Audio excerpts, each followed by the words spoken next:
Success means different things to different people. But if you ask me, I will tell you that success is the ability of a human being to achieve his or her greatest of heart desires. In this video, I will show you the different definitions of success from different great minds. According to my Papa, Pastor David Ibiomi.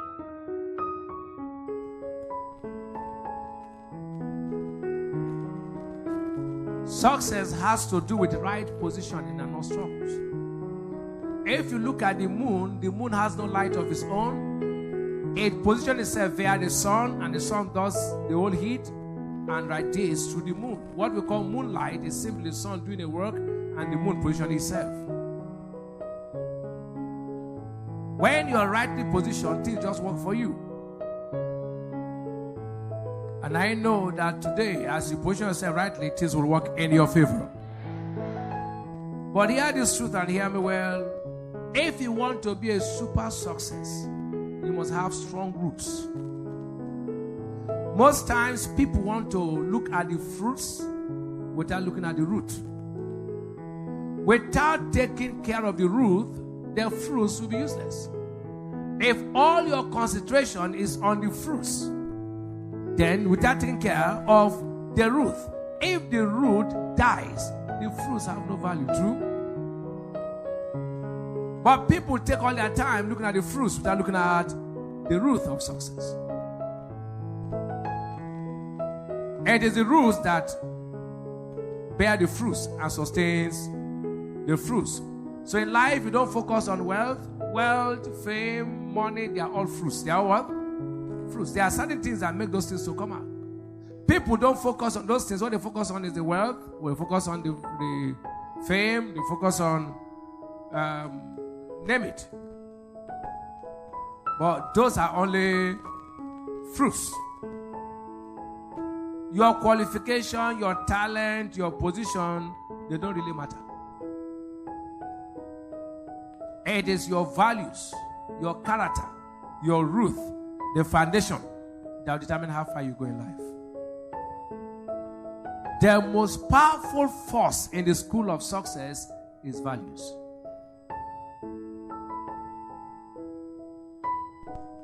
We have a lot of charismatic people without character to match their charisma. We're in a world where people want lasting success without values. Without what? The values are the roots. According to Dan Locke.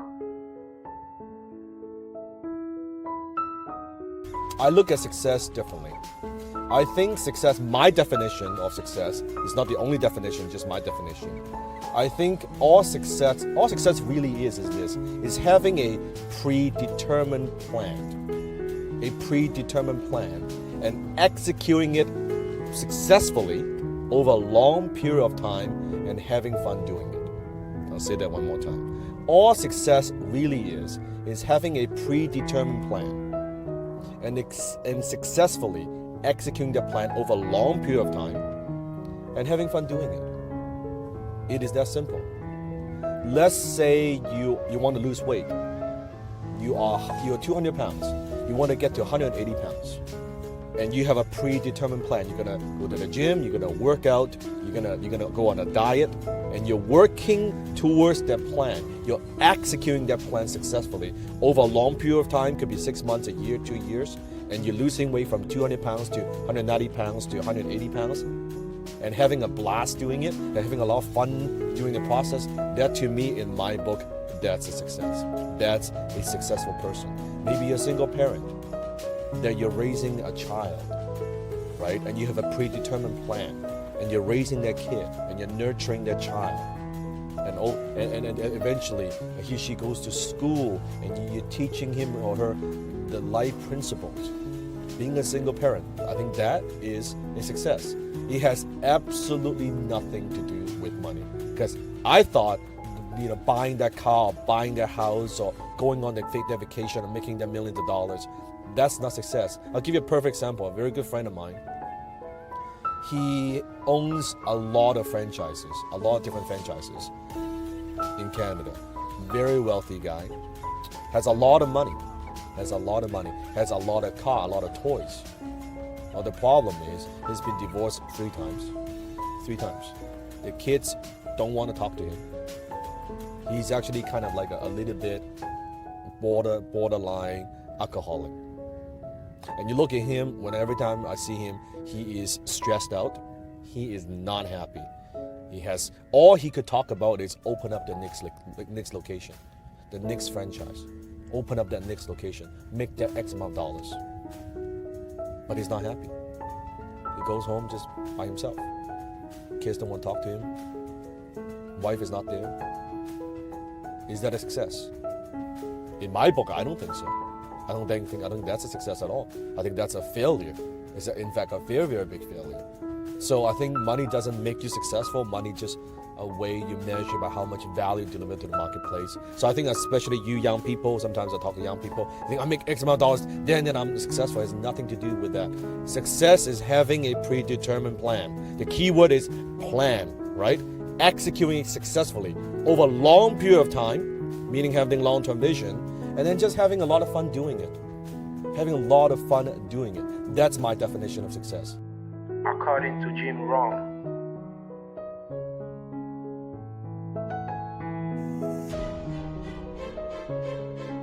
here's what success is: the steady progress in reaching your own personal goals.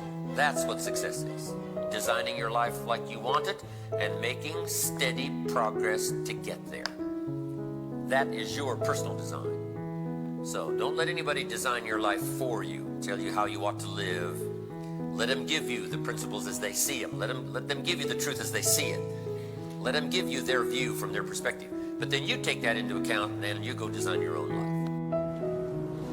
If you don't like how it is for you, change it. If it doesn't suit you, change it. If it doesn't please you, change it. If it isn't enough, change it. And I challenge you to do that because you can change. See, you don't ever have to be the same again after tonight, only by choice. Sometimes from the bitterest experience comes the greatest awakening. So let down the barriers, take down the walls. The same wall that keeps out disappointment keeps out happiness. Never cease your quest for knowledge. Develop a thirst for ideas that can be life-changing, and then pass it along to your children. According to Bob Proctor, success isn't getting there. Success is making a decision that you're going to get there and move toward it. It's like the kid in school that's getting C and D average, and they're working toward A and B. And they're giving it everything they've got. They're a successful person. It's like a person that's maybe accumulated $1 million and is working towards an estate of $5 million, and they're progressively moving in that direction. They're a successful person. Each one as successful as the other. See, it's got nothing to do whether it's a mark for a kid in school or it's an amount of money for a business person. Success is the progressive realization of a worthy ideal. Arnold Schwarzenegger has something to say about success.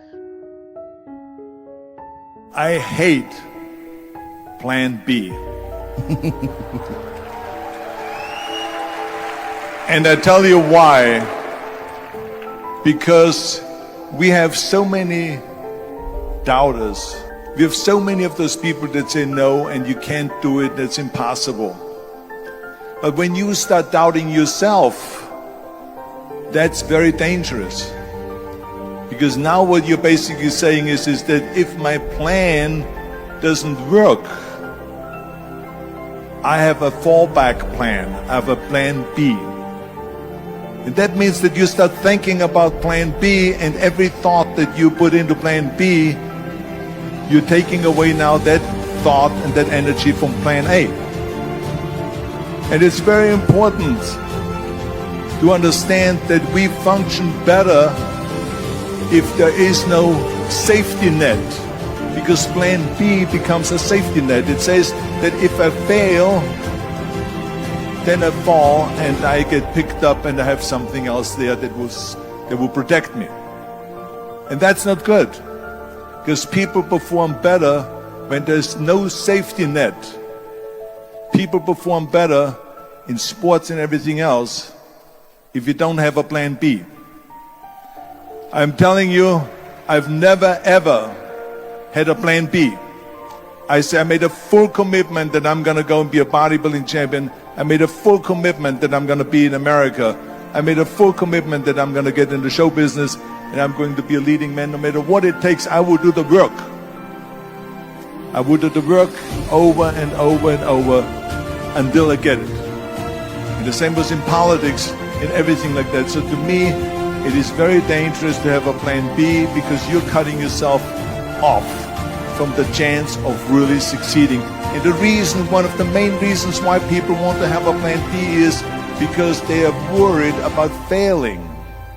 What is if I fail, then I don't have anything else? Well, let me tell you something. Don't be afraid of failing because there's nothing wrong with failing. You have to fail in order to climb that ladder. There's no one that doesn't fail.